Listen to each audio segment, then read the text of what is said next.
ચાણસ્મા શહેરમાં જીબીની ગંભીર બેદરકારી સામે આવી છે। અચાનક પાવર વધતા સદારામ કોમ્પ્લેક્સમાં ભડાકા, વેપારીઓને લાખોનું નુકસાન। ચાણસ્મા શહેરમાં જીબીની બેદરકારીનો વધુ એક કિસ્સો સામે આવ્યો છે। આજ રોજ 15/1/2026 રાત્રિના અંદાજે 9:15 કલાકે અચાનક વીજ પુરવઠો વધતા લાખોનું નુકસાન થયું છે। ચાણસ્મા સદારામ કોમ્પ્લેક્સમાં પાવર વધવાને કારણે હેલોજન, દુકાનના ફ્રીજ, લાઇટો, ઇલેક્ટ્રિક સાધનો બધા બળી ગયા હતા, જ્યારે અનેક હેલોજનો ફાટી જવાથી દુકાનદારોમાં ભયનો માહોલ સર્જાયો હતો।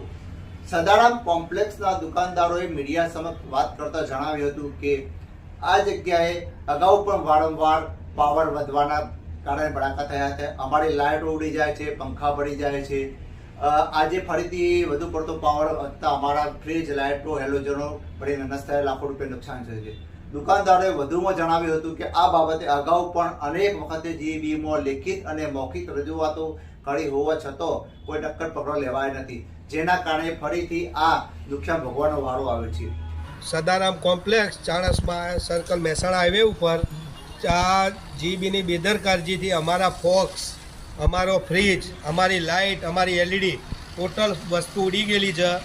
અને આ ભડાકા પહેલાં બી ઓલરેડી થતા હતા, પણ એમને કોઈ આની પાછળ નજરઅંદાજ કરીને બધું ચલવ્યું છે। કોઈ અમની કોઈ પેલી જવાબદારી જેવી વસ્તુ કોઈ આ લેતા નથી। અંદાજિત કેટલા ફ્રીજ ઉડી ગયા હશે? અંદાજિત મારા 2 ફ્રીજ અને એલઈડી અને બહારની શો લાઇટ, એ સિવાય બીજી દુકાનમાં કોઈ બધી ટોટલ દુકાનની અંદર ફોક્સ, ફ્રીજ બધા ટોટલ નુકસાન છે। ટોટલ આખા શોપિંગમાં જેટલી બી દુકાનો છે બધાને ઓછા વત્તા અંશે બધા નુકસાન છે। ટોટલ કેટલું નુકસાન છે? ટોટલ મારું એક પર્સનલ હું ગણવા જાઉં તો બી મારે 70-80 હજાર રૂપિયાનું નુકસાન હશે। બરાબર, તમારી એક દુકાનનું 70,000 ને બીજા બધાનું હવે એ બધું કેલ્ક્યુલેશન કરવું પડે। મેં મારી દુકાનનું એ જનરલ કાઢ્યું તો મારે એટલું નુકસાન છે।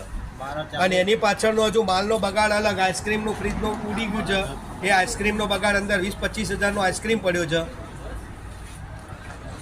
એટલે એ પાછું એ નુકસાન પાછું અલગથી છે। તો તમે કોને દોષિત ગણો છો? અમે જીબીને ગણીએ છીએ, કારણ કે ઓલરેડી આગળ બી આ ભડાકા થતા હતા તો એમને ધ્યાન દોર્યું નથી।